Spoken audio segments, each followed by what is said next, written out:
জায়গায় অ্যাক্সিডেন্টের ফলে জোরে ধাক্কা লেগেছিল, তাই উনি সমস্ত কিছু ভুলে গেছেন। আচ্ছা, আপনার পুরনো স্মৃতি কিছু মনে পড়ে না? না। মনে করার চেষ্টা করেন? করেছেন নিশ্চয়ই। আচ্ছা, আপনি যখন পুরনো কথা মনে করার চেষ্টা করেন তখন আপনার ফিলিংটা কি হয়? প্রচন্ড বিরক্ত লাগে, মাথায় প্রচন্ড একটা অস্বস্তি হয়, যন্ত্রণা হয়, একটা কালো অন্ধকার কি যেন থাকে যার আগা মাথা কিছুই বুঝতে পারি না। আর পুরনো কথা কিছু মনে পড়ে না, খুব কষ্ট হয়, ভালো লাগে না। আর পুরনো কথা আমি কিছু মনে করতে চাই না, অসহ্য লাগে। দেখেছেন তো ডাক্তারবাবু, দেখেছেন? আরে বাবা, পুরনো সব কথা ভুলে গেলে কি করে হবে বলুন তো? আরে বাবা, বাবা একটা জীবন কাটিয়েছে আগে, তারপর অ্যাক্সিডেন্ট হয়েছিল। আপনি বাবাকে বোঝান পুরনো সব কথা মনে করতে হবে, ভালো লাগছে না, অসহ্য লাগছে এসব বললে চলবে না। শোনো মা, তোমার অবস্থাটা আমি বুঝতে পারছি। তুমি চাইছো তোমার বাবা যেন এক্ষুনি সুস্থ হয়ে যান, কিন্তু ওনাকে তো একটু সময় দিতে হবে। ফুলকি, তুমি ওনার কথা শুনতে দাও প্রপারলি। ডক্টর, আপনি প্লিজ মেডিকেলি বলুন এটার কিওর কি করে পসিবল, মানে কতটা টাইম লাগতে পারে।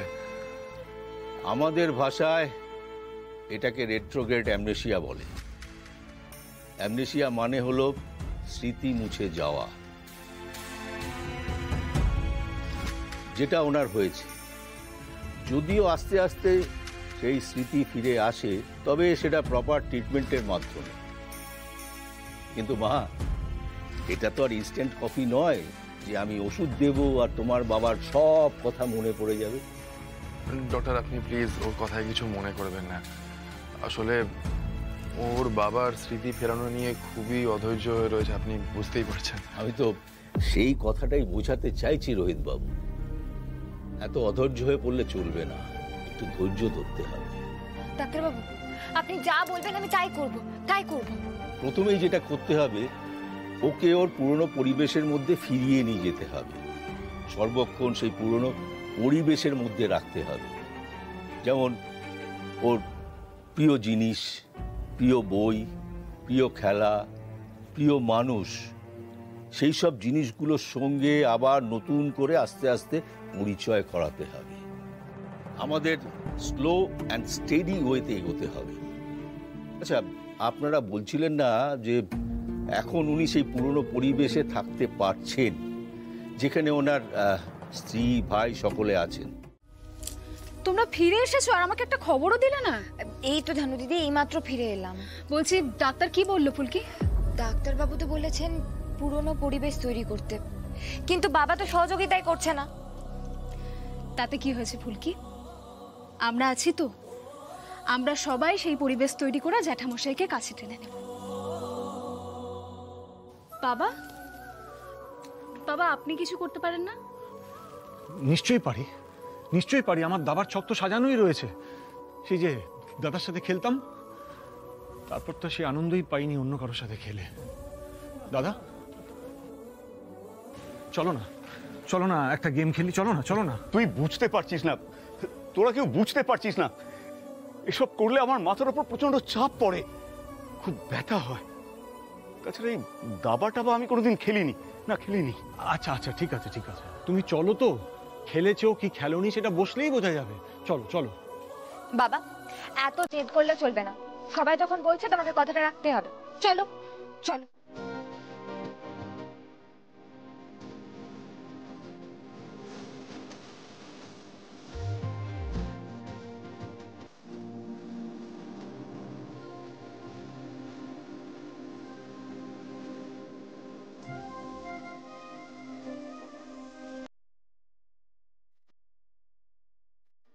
এ বাবা স্যার, আপনি তো কাকা বাবুর কাছে হেরে যাচ্ছেন। আরে আপনি কিন্তু বাবার হয়ে খেলছেন। না না ফুলকি, আমার দা ভাই একদম শেষ মুহূর্তে কামব্যাক করে যে কোনো গেমে। বৌদি, জামাই তো দেখছি একেবারে শ্বশুর মশাইয়ের মতো, শেষ মুহূর্তে কামব্যাক করে। দাদাও চিরটা কাল তাই করতো, ওসব অনেকবার পারেনি, আর এই ধৈর্যটি নারায়ণ চৌধুরী কিন্তু এই দাবা খেলাটা শিখেছে এই দাদার কাছ থেকে। কি তাহলে কারোর মাথায় কিছু আসছে না তো? তাহলে খেলাটা এখানে স্টপ করে দিই। আত্মসমর্পণ করছো তো? না না, ফুলকি দাস কোনোভাবেই আত্মসমর্পণ করা বিশ্বাস করে না, সে যে খেলাই হোক। স্যার আপনি উঠুন, আপনি সরে আসুন। বাবা এবার দেখছি তোমার হয়ে আমাকেই খেলতে হবে।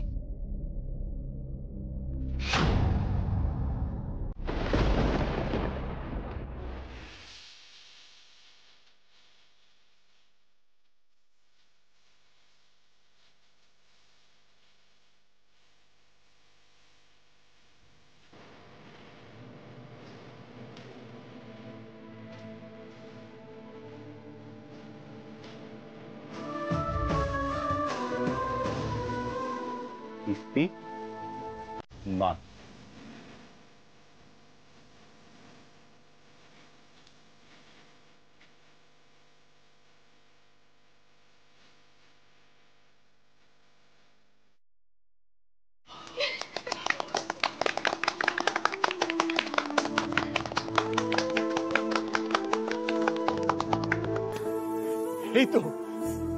এই তো আমাদের সেই পুরোনো দিনের দাদা।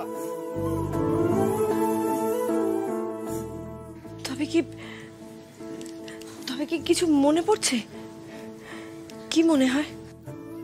না না, কি মনে পড়বে?